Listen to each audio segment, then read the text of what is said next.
so it feels like I have to do it.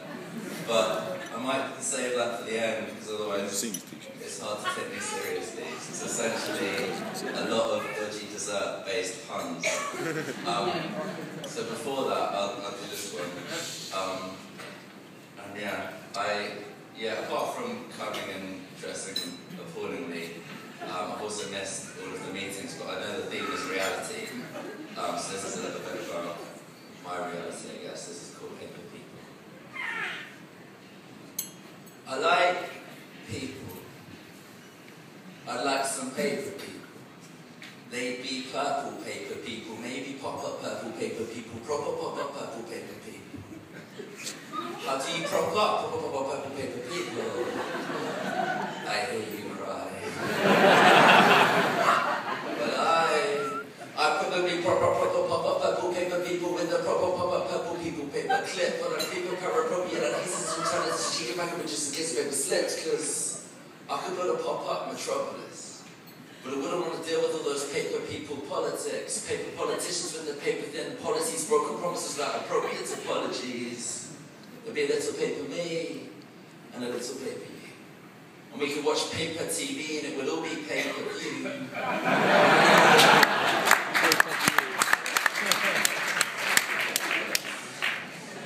We see the poppy paper rappers rap about the paper package and watch paper people carriers get stuck in paper traffic on the A4.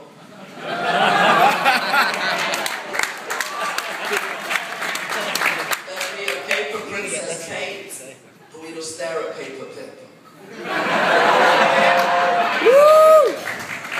And we will live in fear of Killer Jack the paper ripper, because the paper propaganda propagates the people's prejudices. Papers printing pictures of the photogenic terrorists. It's a little paper me and a little paper you, and in a pop-up population, people's problems pop up too. There'll be that pompous paper parliament, remain out of touch with all the people's protests about all the paper cuts, and then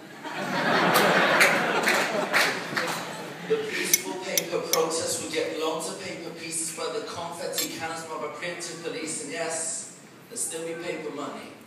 So there'll still be paper greed, and the paper beefy bankers pocketing more than they need, purchasing the potpourri to pepper their paper properties. Others live in poverty and ain't acknowledged properly a proper poor economy with so many are proper poor, but while their needs get ignored, the money goes to big wars. Origami armies run for plans for paper planes, and we remain imprisoned by our own paper chains, but the greatest shame is that it always seems to stay the same. What changes is who's in power, choosing how to lay the blame, they're naming names, forgetting these are names of people. So in the end, it all comes down to people. I like people. Because even when the situation's dire, it is only ever people who are able to inspire on paper. It's hard to see how we all cope.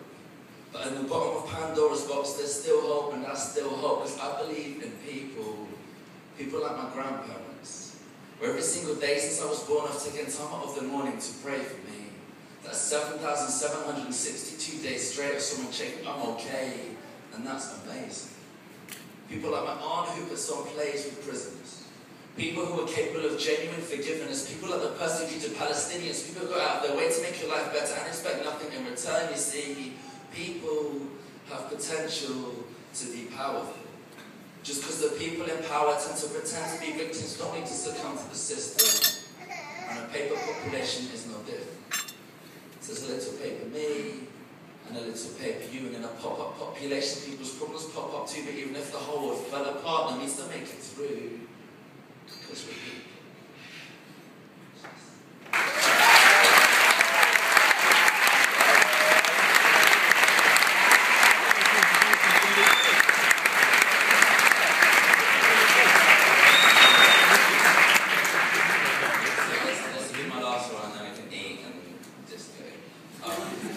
But as kind of youth for Christ, so as a youth, and you guys are all down with the youth, right? You'll have heard of up-and-coming singer-songwriter